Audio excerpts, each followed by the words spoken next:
Sean Whalen. So while they haven't been successful in getting it into the end zone as often as they'd like to, they're making it fun. It's a fun game to watch. You mentioned Lyman Hall kind of getting their points on the grinded out variety. We commented earlier, it's not spectacular football, it's not exciting football, but it's effective football, and I'm sure Coach Chip McKeon will take that.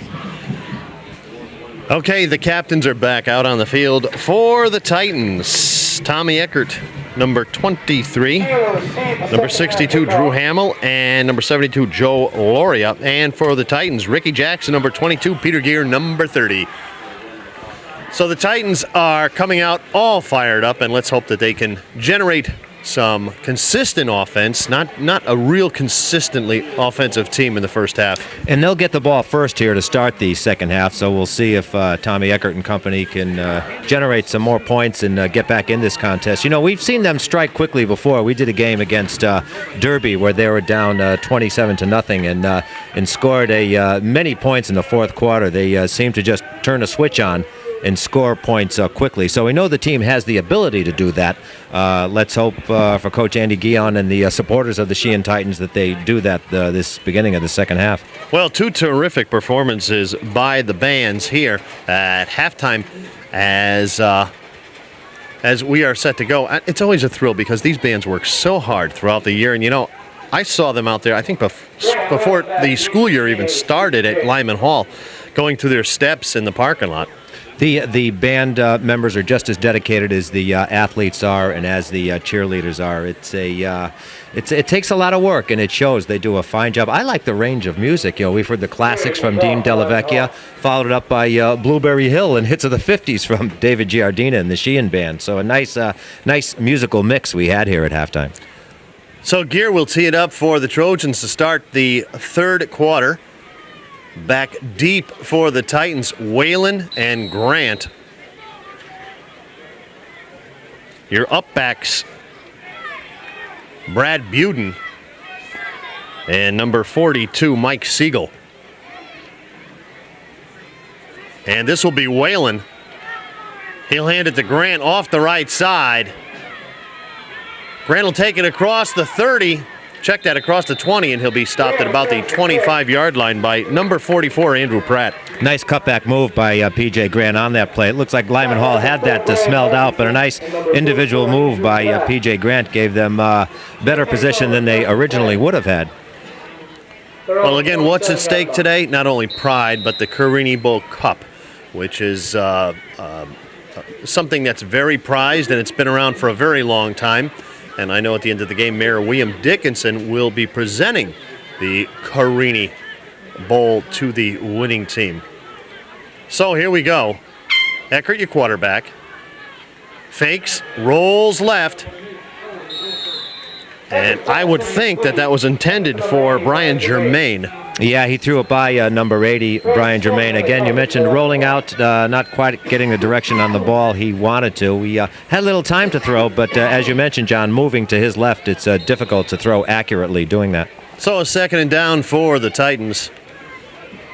If you just joined us, it's a 28-6 Trojan lead. We're in the third quarter of the Carini Bowl Classic here from Riccatelli Field. Happy Thanksgiving to everyone out there. A beautiful sunny day.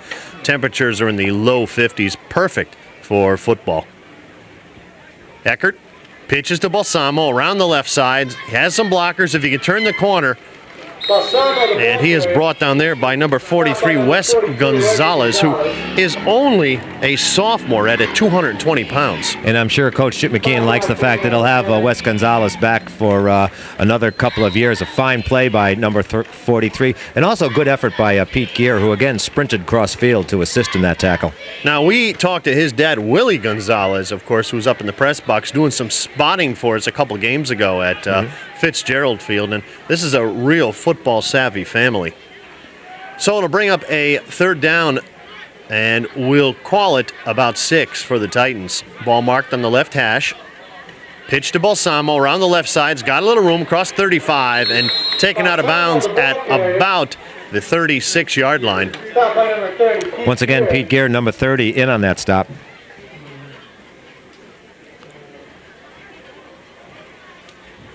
And looks like it's going to be close to a first down. You see the officials waving the players off to see if it is indeed a first down for the Sheehan It is a Titans. first down. First down for Sheehan. Balsamo running it around the left side. And I didn't know that was as close as it appeared to the officials. Up here, it's hard to get that consistency from the far sideline where the markers are to where the ball's spotted here. Yeah, we weren't sure, and as you saw, the officials took their time to be sure before making their ruling that it was a first down. Again, your officials led by referee Will Mabane. So lone setbacks, Balzano, Eckert under center, Grant wide left. Back to throw is Eckert. Quick pitch to Grant. Grant makes a move. Nice move across the 50 and brought down at about the 48-yard line by Pete Gear and Wes Gonzalez. Well, it was a routine pass play into the flats for P.J. Grant. Grant made a nice pass, made Terry Barisi, number 3, miss him, and picked up a few extra yards on that play. It appears that the Sheehan offense, trying to exploit the Trojan defensive secondary here, Edward, in the second half. Well, they're mixing it up well so far, a few running plays and a few pass plays, and so far they've been successful at it. Motion by Whalen. And we've got flags. And that is line judge John Hayward coming out. And it'll be against Lyman Hall. They'll move it another 5 yards. It will be a repeat first down and 5 to go.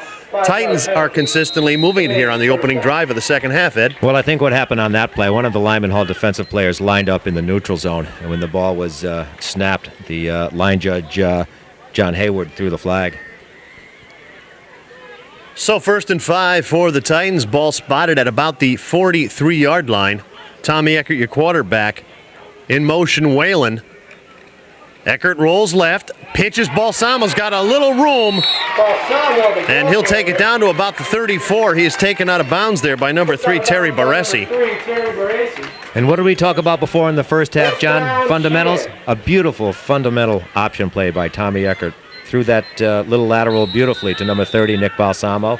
And Sheehan doing at the start of the second half what Lyman Hall did at the start of the first half, just eating up yardage. That was an interesting play to the short side of the field, Edward. So out they come, 1st and 10. Ball at the Lyman Hall 34-yard line. Back to pass, Eckert throws it up. He's got Grant. Grant catches the ball, steps out of bounds at about the 3-yard line. A beautiful pass by Tommy Eckert, laying it up. And bringing it down, Patsy Grant. Well, we knew it would only be a matter of time before P.J. Grant, number 10, just coming off into the sidelines, would explode. He was kind of quiet in the first half, but a nice play. Also, a nice fake by Tommy Eckert. He faked a short pass, then the defender bit and enabled P.J. Grant to get behind the defender. And as a result, Sheehan in excellent field position now. 1st and goal for the Titans. Titans going with a single back offense most of the game. Eckert, option. Balsamo, if he can turn the corner's got some room. Balsamo, the ball carrier. And he'll take it down. He'll pick up maybe a yard. It'll be 2nd down and goal for the Titans. That play took just a little long to get developed there, Ed. He had a wide open field, and had it been able to develop a bit more quickly, he would have scored. But Lyman Hall filled that hole quickly. So ball spotted on the right hash. Titans in the red zone for the second time this game. Whalen wide left. Siegel is your wing back. Balsamo your lone setback. Eckert fakes, rolls left, throws it in the end zone. And it's incomplete. The officials waving it off. Incomplete. Eckert's pass, incomplete. I think even if Whalen caught that, it would still be ruled incomplete because it was on the hands of Brian Germain, and I do not believe that 2 offensive players can touch it and make the catch. And right now there may be a timeout. The officials maybe are going to talk about it. Well, we may have an injury on the field as well, Ed. Looks like one of the Lyman Hall players bending over, looks like holding his arm. We can't get a number on him now. From our vantage point, it looked like Whalen did catch the ball, but let's see what the officials are going to say here. It looks like they're marking it off for an extra point. Now, did they rule it a touchdown? No, I don't think so. The clock's going to roll. It'll be a 3rd and goal. Little confusion. The pass was ruled incomplete. It went off the hands of Germain, and Whalen did catch it. It's hard to tell, though, did the ball hit the ground or did they call an illegal catch because it bounced off 2 offensive players. So here we go, 3rd and goal for the Titans. Shotgun by Eckert. There goes Balsamo off the right side, and flags on the play. And we don't know if big number 83, John Mazzarella, may have jumped for Lyman Hall. We're not sure. And Outside Lyman Hall. Looks like it is. you nailed that one, Ed. They'll move it half the distance to the goal line. It'll be a repeat 3rd down. 3rd down. And I think we have the only living fly in the press box right now, Ed. Did anybody tell this fly that it's Thanksgiving, November, what is it, the 28th today? Yes, it is. There he goes. He's flying off. Not too well, but he's flying Well, I off. thought I heard him go, "Score, Sheehan! Score, Sheehan!" Well, thank God it's not like in the movie. Help me! Help me! All right. Siegel in the wing. Little motion. Eckert back to pass. Rolls right. Touchdown! Touchdown for the Titans. That was Mike Siegel, number 42, on a nice rollout by Tommy Eckert. Very cool, very calm about it. You know they're down 28-6. This is just what Andy Guillaume and the rest of the Sheehan staff wanted. You know, didn't panic. Let's go back to running our plays. And now in their first possession of the second half, they score a touchdown. Well, let's see what the Titans do. I'm sure they're going to elect to go for 2 points here. And they do. Eckert comes out. And we've seen this formation a lot. Grant is your wingback. Toma and Whalen to the left. Grant in motion. Eckert back to pass. Blocked by Mazzarella. Pass incomplete. Well, Johnny Mazzarella, who stands at 6'6" and weighs 220 pounds, got all of that 6'6" frame out there to block the 2-point attempt. But nevertheless, John, Sheehan does what it wanted to do, get on the scoreboard here early in the 3rd quarter. It is now 28-12. 12.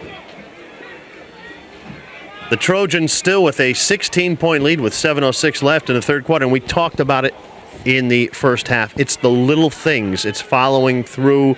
It's making all the right moves, and that drive was perfect except for that 2-point conversion attempt. Right, and they Sheehan obviously stuck to their game plan, and I'm sure Coach Andy Guillaume is happy with the way the Sheehan offense is performing. I think he'd like a little bit better performance out of the Sheehan defense, which did not do well in the first half, and they're going to have to stop Pete Gear and the Lyman Hall offense to have any chance here in the second half of this contest. A couple other games of area interest. The Stoddard Bowl pits Maloney against Platt. That game started at 10:30 this morning. Maloney at 1-9 and Platt at 5-5, so that could be anybody's game.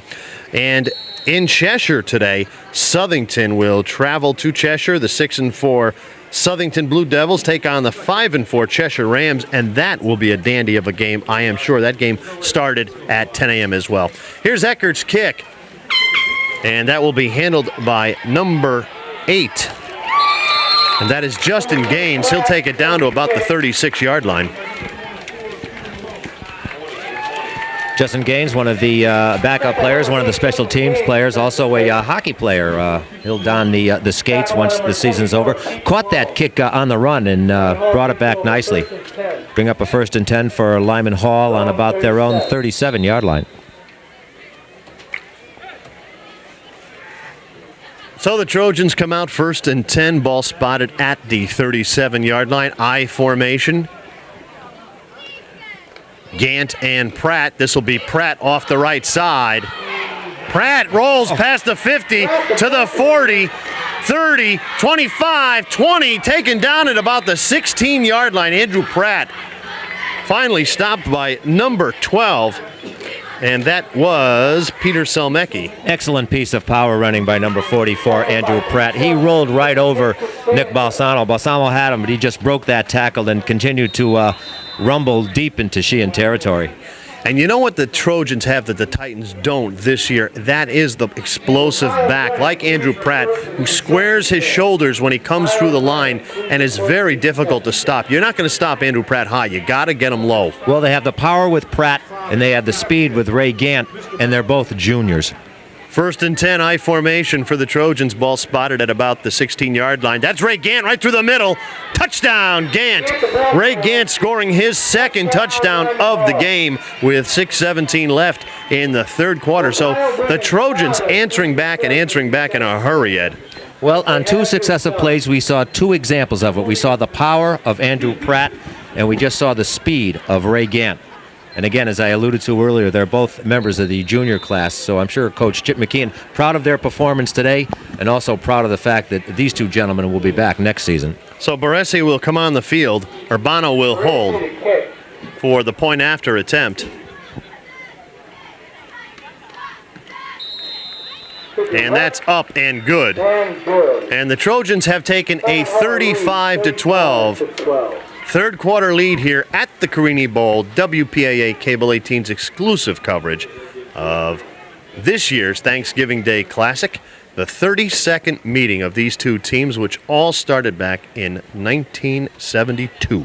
And if you like offensive shows, please stay with us. I'm sure there'll be more to come. It hasn't really been a defensive struggle, 35-12 in favor of the Lyman Hall Trojans. Of course, Lyman Hall jumped out to a 14-0 lead at the end of the first quarter, stretched that to a 28-6 lead at halftime, and now with 6 minutes and 17 seconds left in quarter number 3, have taken a 35-12 lead over the Sheehan Titans.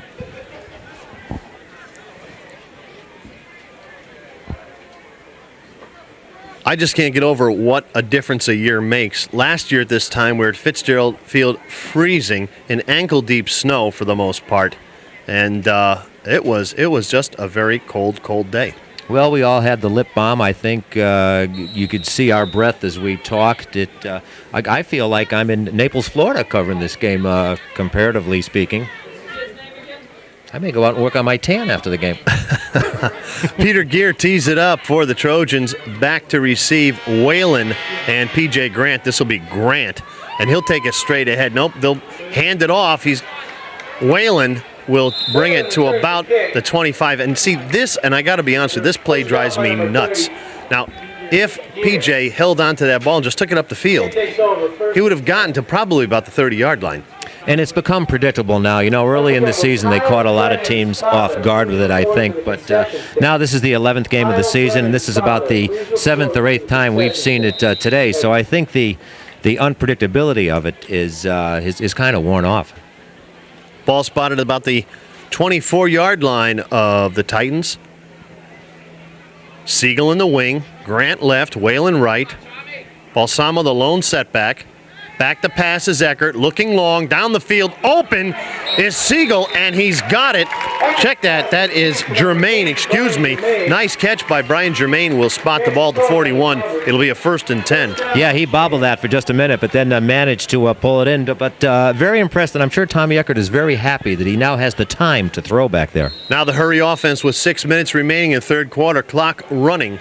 Siegel again in the wing, Balsamo lone setback. Eckert hands off to Balsamo, and he is met at the line of scrimmage, and he may pick up 1 yard. So it'll be a 2nd and 9. Nice play by Johnny Mazzarella, the left defensive end for Lyman Hall, to prevent a further gain by Balsamo. Looks like a 2nd and 6 now, John. Hurry offense again for the Titans. It'll be a 2nd down. Eckert back to pass quickly to Whalen. Whalen picks it up for a 1st down. And he'll be taken out of bounds at about the 46-yard line.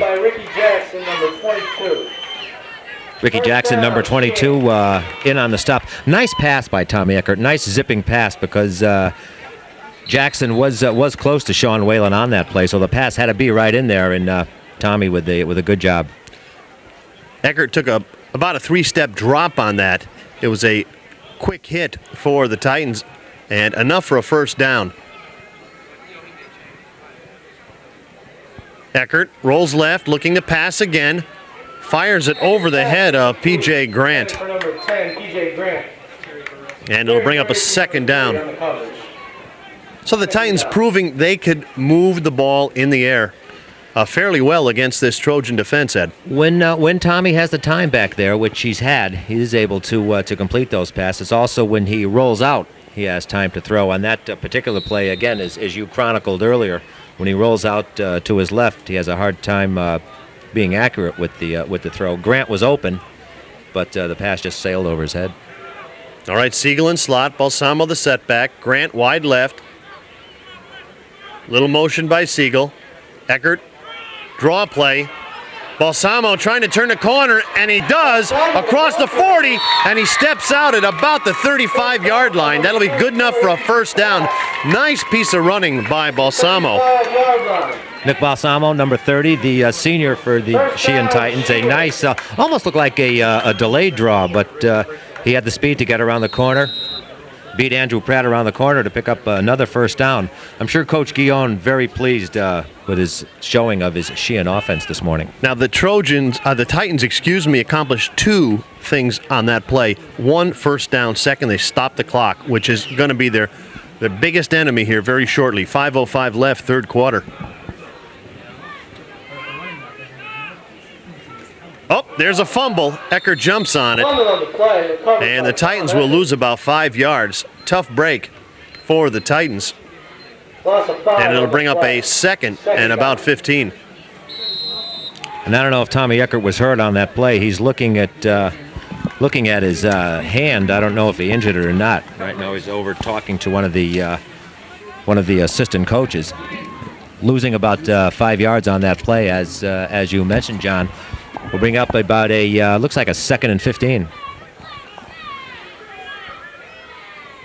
So the Titans go to a pro set backfield. Motion by Toma. Eckert, quick hit to Whalen. That'll be incomplete. Whalen did not have the ball. And Chip McKean thinking that might be a fumble here. It might be a lateral rather than a pass, but the officials ruled it a forward pass. No, it was a forward pass. And that's probably what Chip, you're right, Ed. I didn't even think about that. Chip was probably thinking it was a lateral rather than a pass, but it was clearly a forward pass, so incomplete. You could see him jump up and point the other way. He almost caught that ball. Yes, he did. I think he could have went all the way. All right, third down and about 15 for the Titans. Shotgun for Eckert. Motion by Toma. Balsamo, the lone setback. He'll stay in and block. Eckert, plenty of time across the middle in the crowd. Picked off by Gant. By number 2, Ray Gant. And Gant will carry it down to about the 35-yard line. Eckert throwing into traffic. The ball was batted up in the air. Gant came down with it. Intended for number 9. Sean Whalen, and a tough break for the Titans. Yeah, and as you mentioned, he did throw it into traffic. Whalen was covered, and Tommy attempted to zip that pass in there. And, of course, one of the Lyman Hall defenders managed to bat it into the air. And, of course, we saw it yesterday in the Powder Puff game, the old tip drill. And evidently Ray Gant practiced it well because he came up with the football. 4:05 left, third quarter, a 35-12 Trojan lead. Trojans with the ball, first and 10, I formation. That is Gear on a keeper around the corner. And he is brought down there by number 30, Nick Balsamo. 63, Nick Costanza. And we talked about the depth of the Titan team right now. Not real deep. Trojans very deep with a veteran team, although their record doesn't really reflect this year the kind of team that they anticipated would come into this season, Ed. Well, I think they thought they would have a better year. They came in at 4-6 going into this contest. Certainly they expected more, so they are disappointed. Second down at about 5 for the Trojans. Gear hands off to Gant. Now check that. That's Ricky Jackson across to the 50-yard line. Jackson will have the first down. He's brought down there by Kareem El Sayed. Number 7, Brad Goody. Kareem, a 6-foot senior, 195 pounds. And the clock continues to roll here in the third quarter. 3:15 left. And again, a nice piece of running by Ricky Jackson, a fine running back. And I think you alluded to it earlier in the first half. Also spent some time as a quarterback last season. So Ricky Jackson, a very versatile athlete for Coach Chip McKeon. You can go back a little bit further, and I recall Ricky Jackson, the Wallingford Little League, terrific pitcher. Jackson hops over the pile, and he'll grind it out to about the 44-yard line. And it will be a second down and about 4 for the Trojans. Stopped by Balsamo and number 75. Well, Coach Chip McKean doing what he did in the first half, just grinding it out, getting chunks of yardage at a time. And you mentioned the clock becoming a factor now with a little less than 2.5 minutes remaining in the third quarter, and Lyman Hall with a 35-12 lead. I'm sure they're just content to just grind it out and keep the clock running. Garrett quarterback, pro set. That's Jackson. Jackson, the ball carrier. Good stop by number 7, Number 42, Mike Brad Stevens. Buden. Number 7, Brad on the Stevens. play. Number 77, Carini. Titans were in a blitz and picked it up quite well. The Trojans Down for Lyman Hall. will have a third down and about 4 yards to go. They got to get it to the 40-yard line for a first. Brad Buden, all 5'7", 170 pounds of him, mixing it up with the big boys in on the line, and that individual play doing a fine job. So we get pro set backfield, Gant and Jackson in the backfield. This will be Gant trying to get outside, cuts it inside, and a nice run by Gant brings it down to about the 37-yard line. It'll be a 1st and 10 for the Trojans. El Said, number 77, in on the stop for Sheehan, but as you mentioned, not before Lyman Hall gets another first down. And I think if you're a Titan fan, this is the way you have to look at this year's team. New coach Andy Guillon comes in first year. You're laying a foundation for the future.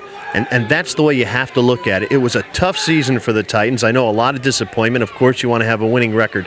But this year, they're laying the foundation. And I am sure that in the years ahead, Andy Guillon will have better teams. Here's Ricky Jackson around the left side. He'll be run out of bounds there by Dom Cusano. And Jackson will take it down to about the 10-yard line. 1st and goal. Let's see. I won't say that. But it will be a first down for the Trojans.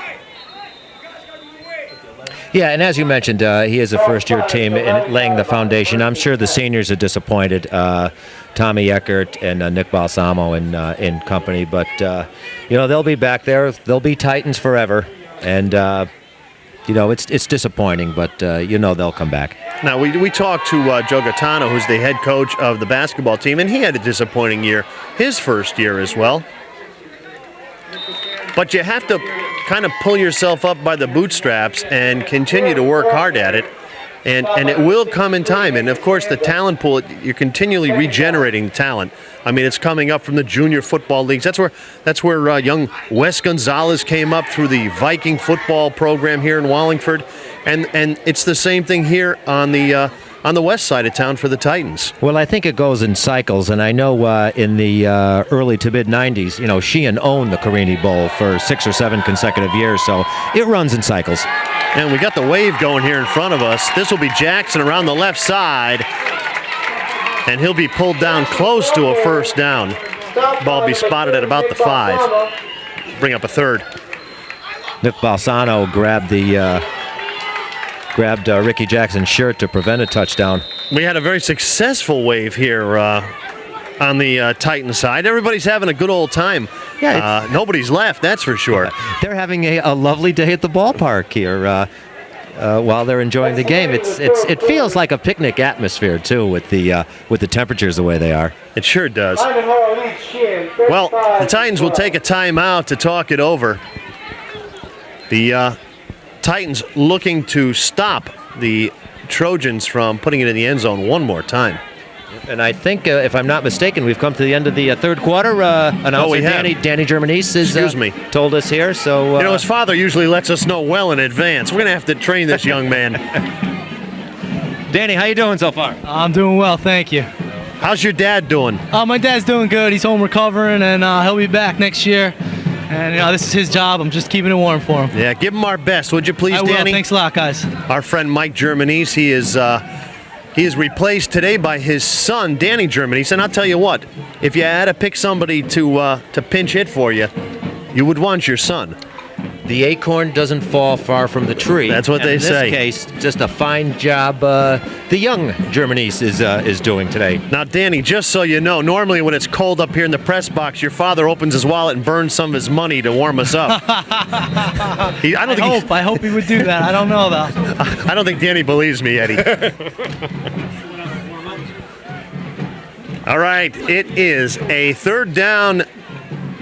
The Trojans need to get the ball to about the 3-yard line. They need about 2 yards. Gear at quarterback. Gear will keep it himself. Here, the ball carrier. And he's very close to the goal line. He has the first down. 7, Brad Butte. And they're going to spot this ball at about the 1-yard line where it will be first and goal for the Trojans. First and goal from the 1-yard line. Pete Gear, who stands 6'1", 215 pounds, was stopped by Brad Buden at 5'7" and 170. I think we can count on one hand the number of times that Pete Gear has aired it out here today. I think he has 2 attempts. I believe you're right. And, they haven't needed to throw the ball because of their success on the ground today. The Lyman Hall offensive line has been controlling the line of scrimmage. This will be Gear taking it into the end zone himself. Excuse me, touchdown Trojans. Touchdown, Lyman Hall. And it is now a 41-12. The Lyman Hall lead this game now turning into a rout. I know the Titans would like to put one more on the board here, and they're a pretty good fourth quarter team, Ed. Well, we saw it against Derby where they scored 21 points in a hurry. Pete Gear, who scored on the first touchdown in the first quarter, now scores on the first touchdown of the fourth quarter to make it a 41-12 contest with Barisi coming in for the extra point attempt. Urbano will hold. The kick is up, and it's good. So the Trojans now have a 42-12 fourth quarter lead over the Titans, but this game's far from over. We've still got 11:23 left. There is a great shot of the Carini Bowl, or a facsimile thereof, as well as the MVP trophies and the, I believe, that trophy in the middle. And there's a name for that, and I have it written down here somewhere, Edward.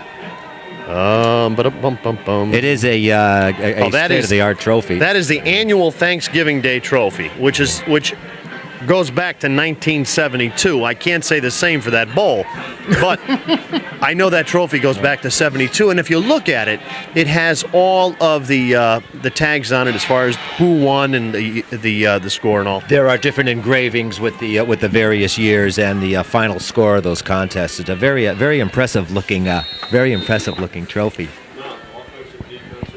I see your son, Drew McCarver, is stopping in from Mystic, Connecticut. Drew McCarver, a Sheen alumni, joining the contest.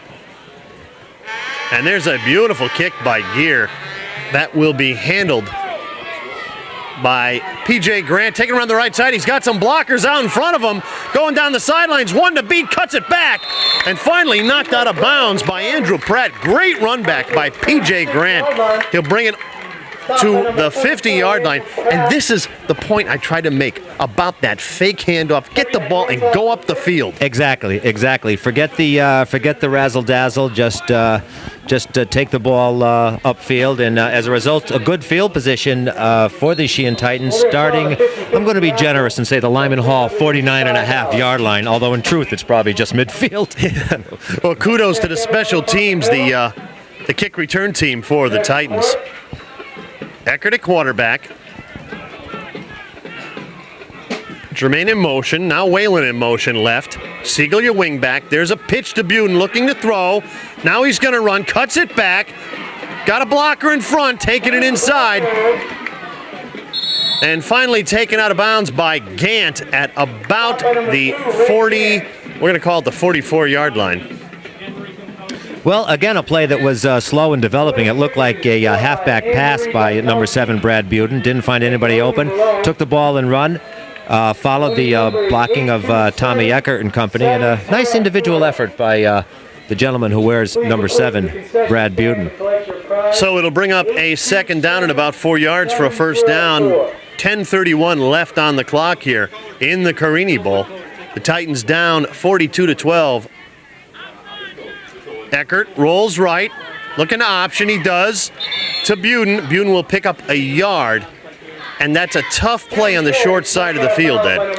There's really not much to work with. He just took the ball, and as you mentioned, not much real estate on there. But I'm impressed with Brad Buden. He's taken on these bigger people and being successful at it. Eckert having a heck of a day throwing today. And it'll be a third down. This will probably be a passing play for the Titans.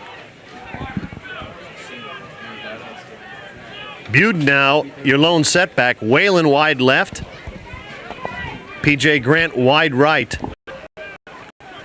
Shane lines up left side. There's a handoff to Buden. Breaks through the line at the 40, 35, 30-yard line.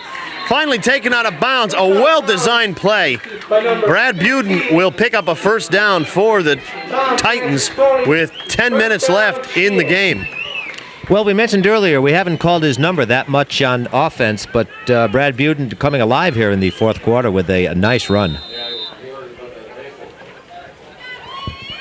Ball spotted on the 29-yard line of the Trojans.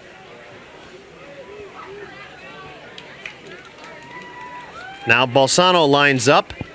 Lone setback. Whalen and Grant wide left. Siegel in the slot right. Eckert hands off Balsamo. Around the right side's got a little bit of room, pushed out finally by Ray Gant. And they'll spot the ball at about the 23-yard line.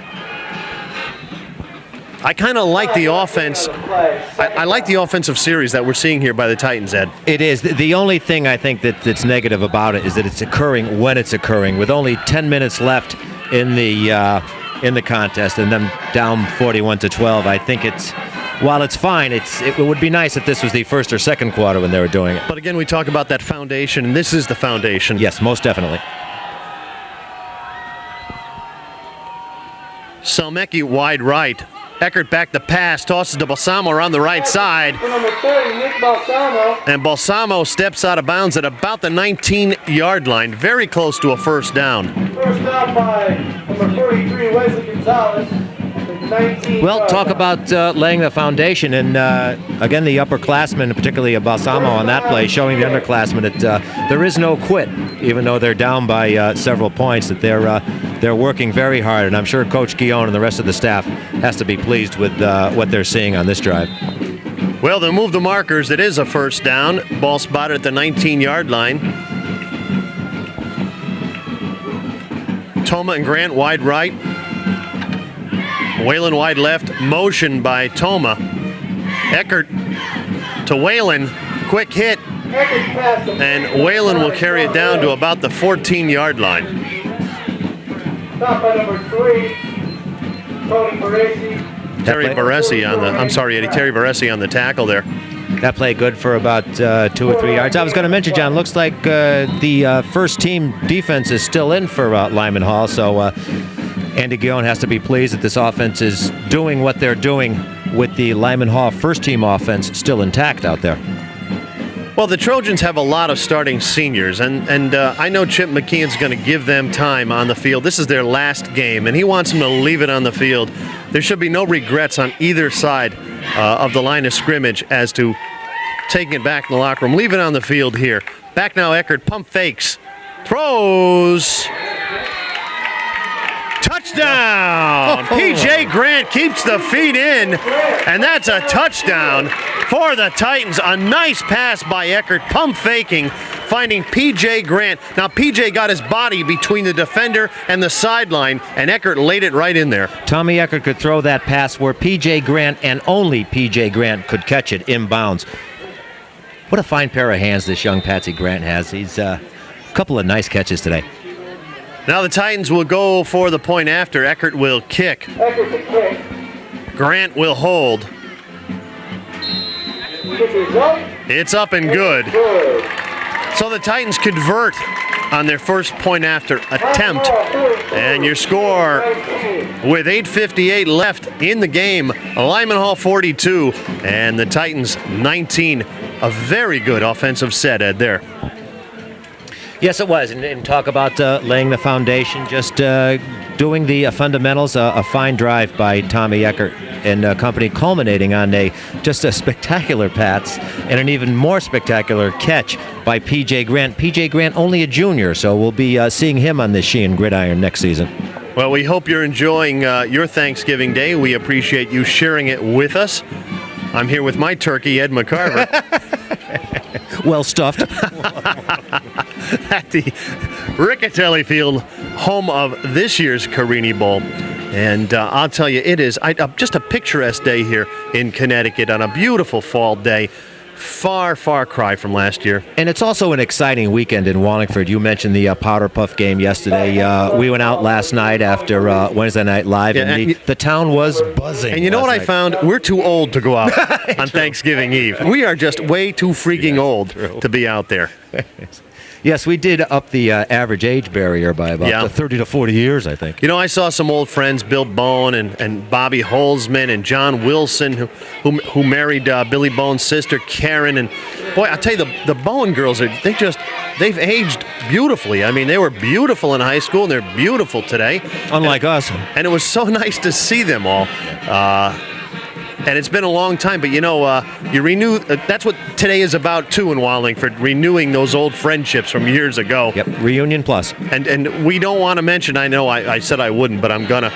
Billy's. We're gonna get an onside kick here, obviously, and it goes a little further than they probably wanted it to. Covered up nicely by the Trojans. Back in 1976 at Ryan Field in Derby, Billy Bone got sucked in, and they threw a pass over his head, and we went down in flames in Derby. But my contribution was getting the water out there for the team. All right. Well, wearing my number 15, which Tommy Francisconi is wearing right now. And we talked about, remember the games used to start at 1 o'clock in the afternoon on Saturdays, Edward? Saturday afternoon, 1 p.m. The only game we played under the lights was the first game at Suppa Field. Right. We played the Platte Panthers. Very good. Very good. All right, Gears, your quarterback I formation. This will be I think it's Ray Gant. No, I'm going to call Ricky Jackson. Ricky will bring it to about the 35-yard line. Jackson, the ball carrier.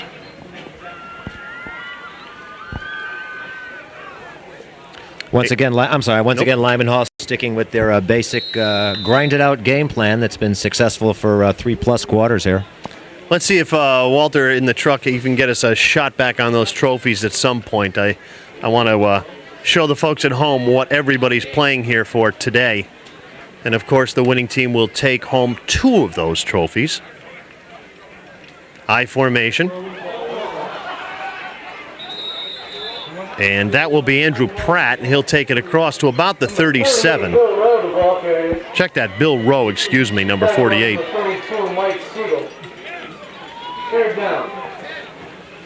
Yeah, there's 2 trophies the winning team will take home. The Carini Bowl there in the front, and, of course, the annual Thanksgiving Day trophy, which has been around since 1972. It's a beautiful trophy, rich in history, and I'll tell you, I am really impressed by that annual Thanksgiving Day trophy.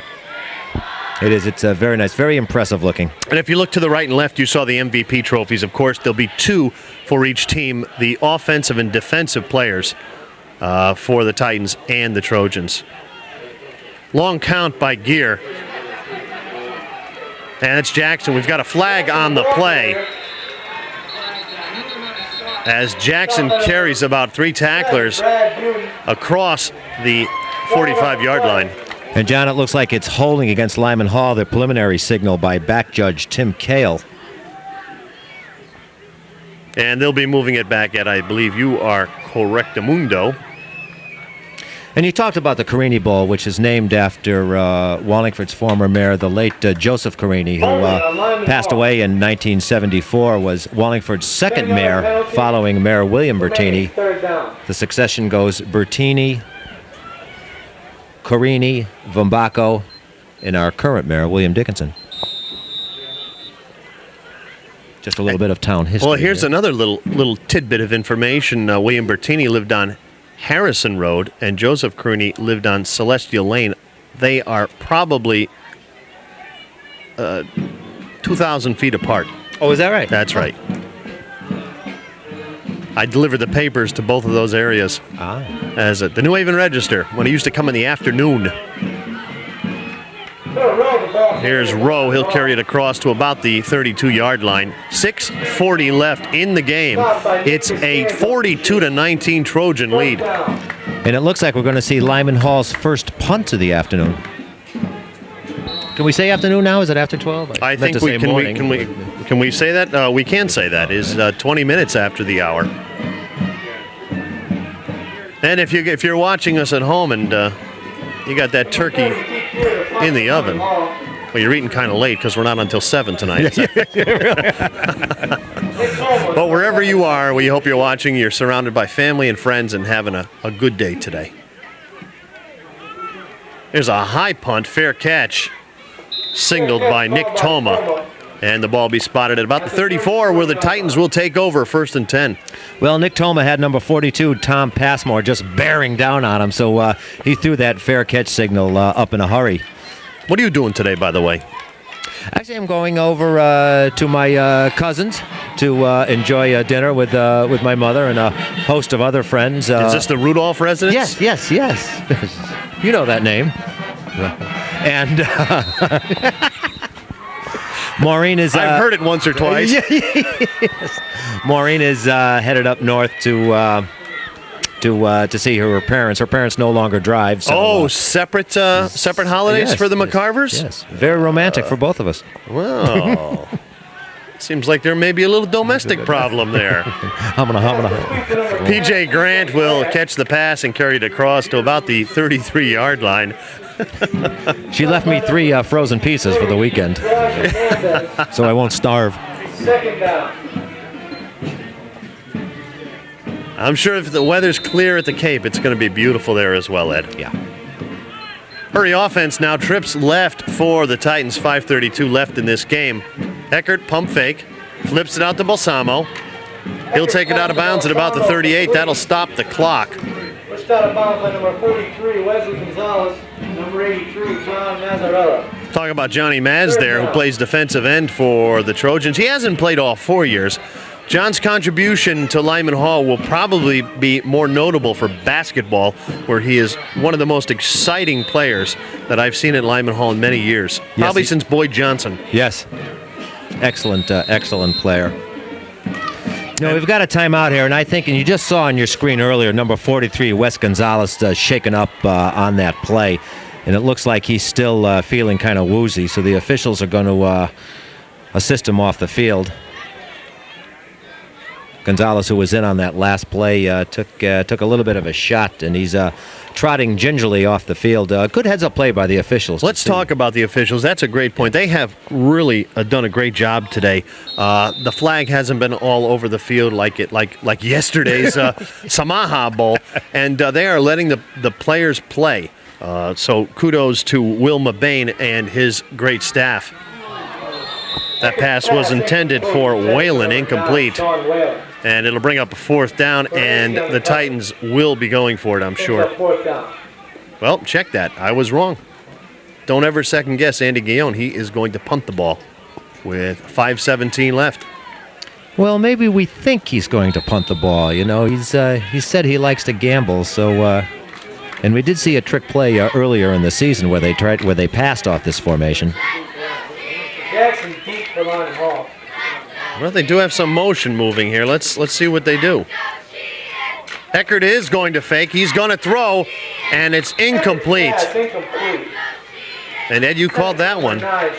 Well, we saw it against the Hamden Green Dragons earlier in the season where they were set up in a punt formation and did pass the ball. That pass was intended for number 42, Mike Siegel, was throwing just a little wide, and now Lyman Hall will take over 1st and 10 on the Sheehan 38-yard line, and I would expect that, not expect, there will be a few more running plays, and they'll probably just grind this the last 5 minutes and 12 seconds out of this contest. I'm sure they will. Both of these coaches are friends. They're fairly new to the programs. Of course, Chip's been around. I think this is his 4th year now already. But I did witness both Andy Guillon. There's a breakaway by Pete Gear at the 15-10-5. Touchdown, Trojans. But my point was, I'm sure Chip is going to just grind it out. If he scores, he scores. If he doesn't, he doesn't. His goal now is to get the clock to 0. It seems funny now to call Chip McKean the veteran coach. It seems like just yesterday he replaced Philotoshin after Phil's 32-year run over at Lyman Hall, and Chip was the new kid on the block. Now the role is reversed, and when Andy Guillon replaced 16-year coach Dennis Mannion, now Chip McKean is the veteran, and young Andy Guillon, the newcomer here in the Carini Bowl.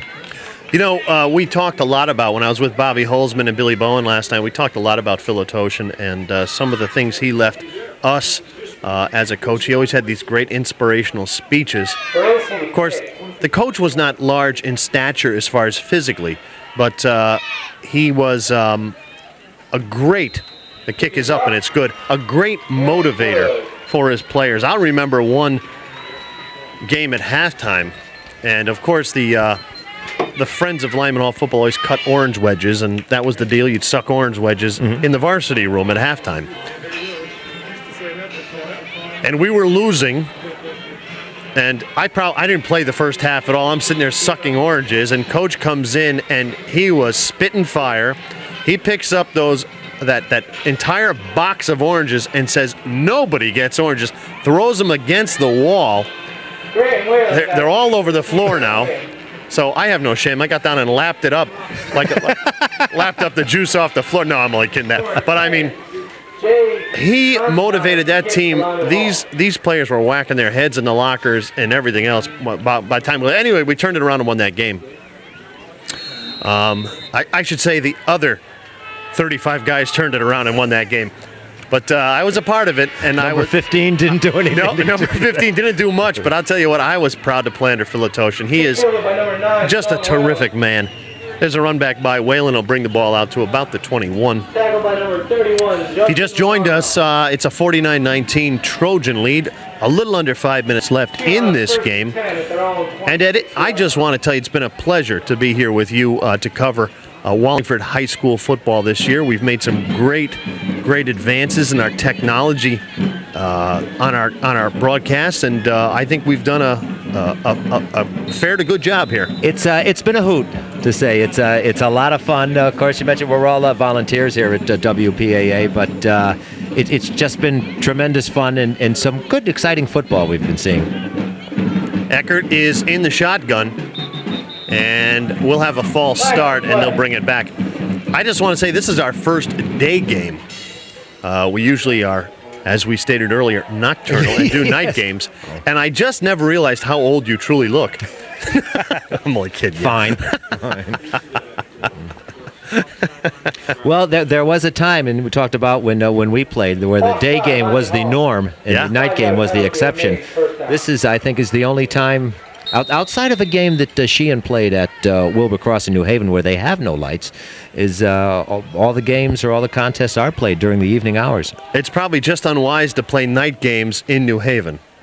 That's what this is all about. True. Eckert in the shotgun. The crowd has turned unusually quiet. Eckert back to pass, throwing long for Whalen, in and out of his hands. And Sean Whalen is going to remember that one for a while. Oh, Sean Whalen will kick himself the entire offseason. What a nice pass by Tommy Eckert, though. And as you mentioned, the crowd, which had been quiet, you could hear the collective ooh as that pass was in the air, and also as a collective groan as one after that pass was dropped by number 9. You know, you always pause and reflect on how what you would have done differently if you had the chance to do it again, and I'm sure Sean would have watched that one right into his hands when he reflects back on this game today.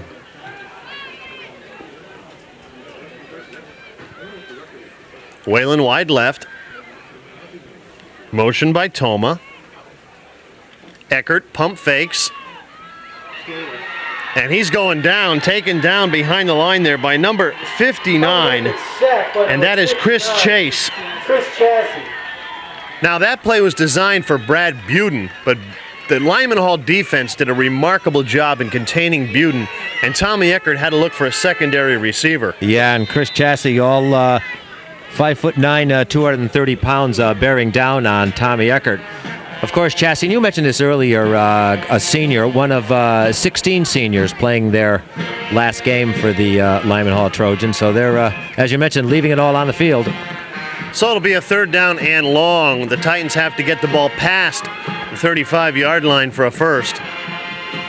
Shotgun, Eckert throws it up, this time for Grant, and knocked away beautifully there by number 81. That is Ian Kroll. Number 10, PJ Grant. And I remember Ian Kroll is a little leaguer. His dad's Jack Kroll. And here, Ian, all these kids have grown up. Yeah, Ian Kroll, only a sophomore. Yep. So we'll be seeing more of him. Just a nice play because Grant did get behind him. Was a good pass, but Kroll able to recover in time to knock that pass down. So Eckert comes on to punt, and we'll see if he does punt this time. The ball is spotted at about the 16-yard line. I'm sure he'll kick it away. He does. It'll take a Titan bounce.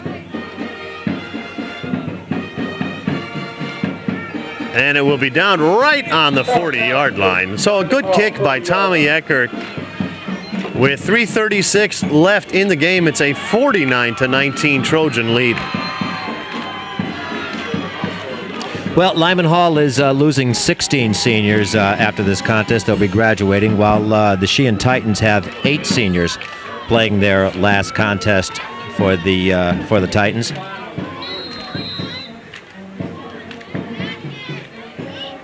You know, I think Sheehan only fielded like 35 to 39 players, and as we mentioned earlier, it was almost double that. I think there's 60 plus players on the Lyman Hall roster. So the Trojans take over 1st and 10 I formation, and we've got a new quarterback in there, number 7, Justin Urbano, and we had a little problem with the exchange. Urbano covers it up, and the Trojan will lose a couple of yards. Justin Urbano at 6 feet, 180 pounds, a junior, perhaps the heir apparent to Pete Gear once he graduates. Now, it's going to be interesting to see, and we won't be able to bring this to you. It'd be interesting to see, though, who they're going to call, who are they going to name on the Trojan side of the field as MVPs, because they have had some great performances. You've got to consider Ray Grant, Ricky Jackson, and, of course, Peter Gear. Gant, 2 touchdowns this game. Pratt with 1, Jackson, and Gear with 2 touchdowns himself. Yeah, there's many choices. They've scored early, often, and by several players. So that may be the toughest decision Lyman Hall has to do today, or the officials have to do today, is to name the most valuable player on offense or defense. I have my pick for Sheehan, but it's for entirely different reasons. Well, I'll tell you, the Trojans won this game, and they won it by team. The offensive line, the defensive line, the linebackers, all working in harmony. I'm telling you, Ed, I am really impressed by the line play of Lyman Hall. They've controlled the line of scrimmage throughout the entire game. On the 2 occasions Gear had to pass, he had plenty of time, and the running game has just been incredible for the Trojans today. And you've just seen a nice shot of one of the departing seniors, big number 79, Ray Riley, who I think on senior night had the Ray dance, which was chronicled earlier. He's a big young man. You know what? We've got to talk a moment, because we did profile all of the Trojan seniors on senior night, and we got the Matt Ramos, and there wasn't a lot written. And the problem was there was a deadline and information. There was a communication problem there. But let's tell you a little bit about number 50, senior Matt Ramos. He's a 4-year player for the Trojans. He attended cadet training at the Connecticut State Police Academy. And I talked to his dad, Guy, and his lovely mother, Norma, and he is going to attend either Central Connecticut State University or University of New Haven and study criminal justice, which is where I went, and I studied criminal justice as well. His future plans involve possibly becoming a state trooper and maybe the FBI, and we hope that if Matt Ramos does go to the FBI, he doesn't do any background checks on either you or I. Yes. We'll be hauled out of this broadcast booth faster than Michael Jackson at a children's party. So kudos to Matt Ramos and Gabriel Ramos, who I remember from the old days at Lyman Hall High School when Sheehan was still that doctor that roamed the sidelines during the football games. Hey, 1:15 left in that time. I want to say hi to Big George, who watches us every time we do one of these games. He's called us a few times, and he used to do the film up here when they shot it on 8mm or 16mm or whatever. But I know he's a real fan and he watches. There's the hitch and pitch. This time works well. P.J. Grant with the ball taken out of bounds at about the 30-yard line. It'll be a 1st and 10. That's the way the hitch and pitch is supposed to work, Ed. Excellent play. Whalen took that ball and lateral to Patsy Grant, number 10, who you see going back to the huddle now. And it's good to see Sheehan still showing some enthusiasm. It's good to see. But you mentioned George always talks to us about the miracle, the Cheshire Lyman Hall miracle last year. 52 seconds on the clock. I want to remind you that it is the 1-year anniversary of the Tim Keogh snowblower incident. And if you want to help Tim purchase a new snowblower, give him a call at 1-800-BLOW, B-L-O, SNOW. And there's a long pass intended for P.J. Grant, incomplete. But last year, of course, with the snow on the field, Tim Keogh volunteering his snowblower, and it got as far as Clintonville Road. He lives around the corner, and it went off the truck and was turned into a twisted piece of metal, and it was like brand new. And of course, we heard the sobbing for months after. And let's not forget Tim's website for this, www.shovelthis.com here. So please call or click to That's the right. Tim Keogh. Please, buy him a new one just to shut him up, will you? Eckert back to pass, looking for Grant, looks long, lays it up, and PJ can't come down with it. Nice defensive play there by Ian Kroll to break it up, and Ian's doing a remarkable job on pass defense. Yeah, Ian, who's seeing a lot of action here in the fourth quarter and is being challenged by some of the Sheehan receivers, but the young sophomore doing quite well out there, living up to his expectations. Again, we want to wish you all a very happy Thanksgiving. Have so many friends out there that start naming them would be impossible. Ed, you're one friend. You might as well just say it. Happy Thanksgiving. Happy Thanksgiving. Yeah. Sir, Chief. Save me a wing. Your wife's halfway to Cape Cod with some guy named Ramon, and you're having a frozen pizza this afternoon.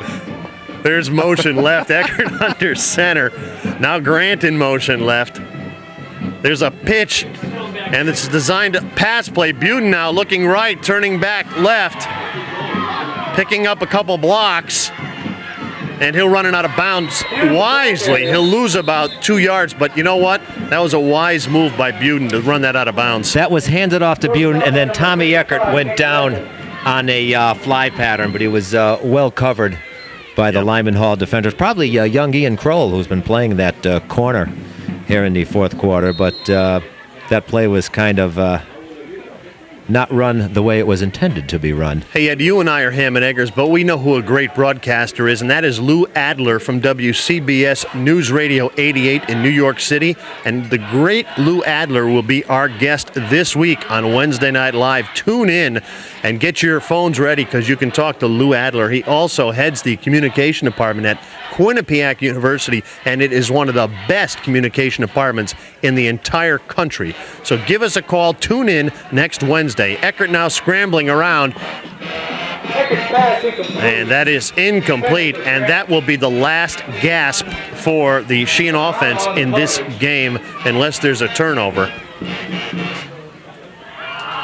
Every Wednesday night live, join me and Ed, and of course Walter and Bud and Brian and Dave and Kenny and the whole gang down there at our Don't forget Cable Scotzo 18 in Scotzo, security. that's right, our Cable 18 studios. We'd love to see you.